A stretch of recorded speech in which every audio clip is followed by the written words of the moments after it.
नमस्कार, सुंदर माझं कोकण आपल्या मराठी यूट्यूब चॅनलमध्ये मी मयूर पाटील तुम्हा सर्वांचं मनपूर्वक स्वागत करतो। तर श्रावण महिना सुरू झाला आहे आणि शुभ दिवस म्हणजे श्रावणाची सुरुवात ही श्रावण सोमवारने झालेली आहे। तर श्रावण महिना जेव्हा सुरू होतो तर जिकडे तिकडे भजनाचे नाद घुमू लागतात। अर्थातच शंकराचं मंदिर असेल किंवा विठ्ठलाचं मंदिर असेल, मारुतीचं मंदिर असेल, तर श्रावणी सोमवारला किंवा श्रावणी शनिवारला हे भजन किंवा एक्का सप्ताह बसलेला असतो। एक्का म्हणजे अखंडपणे 24 तास भगवंताचं नामस्मरण करणं, अभंग कीर्तन करणं। तर सप्ताह म्हणजे अखंडपणे 7 दिवस भगवंताचं नामस्मरण करणं। तर असे एक्का सप्ताह कालच्या दिवशी म्हणजे काल सोमवार होता, श्रावणी सोमवार, तर सुरू झालेले आहेत। तर आम्ही देखील एक भजन मंडळ म्हणजे आमचं गोपाळकृष्ण भजन मंडळ आहे। तर आम्ही भजनी मंडळी काल शुक्लेश्वराच्या मंदिरात गेलो होतो। तर शुक्लेश्वराचं मंदिर हे मालगुण गावापासून साधारण नेवरे गावात आहे, म्हणजे 7 किलोमीटरवर असणारं नेवरे गाव। तर तिथे काजीरभाटीतल्या त्या भागात ते मंदिर आहे। तर तिथे भजन करण्यास गेलो होतो। तर भजन वगैरे झालं, त्यानंतर गजर झाला। पूर्ण भजनाचं शूट नाही केलं, पण जो गजर झाला तर त्याचं शूट केलं। आणि एक म्हणजे वेगळा क्षण म्हणजे जिथे शिवपिंड होती आणि शिवपिंड आणि गणपती बाप्पा एकत्र बाजूबाजूला आहेत त्या शुक्लेश्वर मंदिरात। तर त्याच्या गाभारात चक्क एक खेकडा शुक्लेश्वराचं दर्शन घ्यायला आला होता असंच म्हणावं लागेल, कारण तो जो खेकडा होता ना तो संपूर्ण गाभाऱ्यात तिथे फिरत होता आणि जणू काही तो शुक्लेश्वराचं दर्शन घ्यायला आला होता असाच भास होत होता। तर अविस्मरणीय क्षण तिथे पाहायला मिळाला की एक खेकडा चक्क गणपती बाप्पा आणि शिवपिंडीचं दर्शन घेतोय।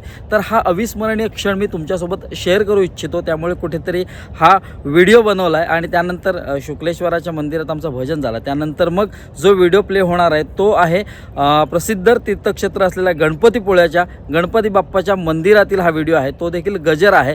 तर हा संपूर्ण सोहळा तुम्ही या व्हिडिओच्या माध्यमातून पहा।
तुझा होता मागाशी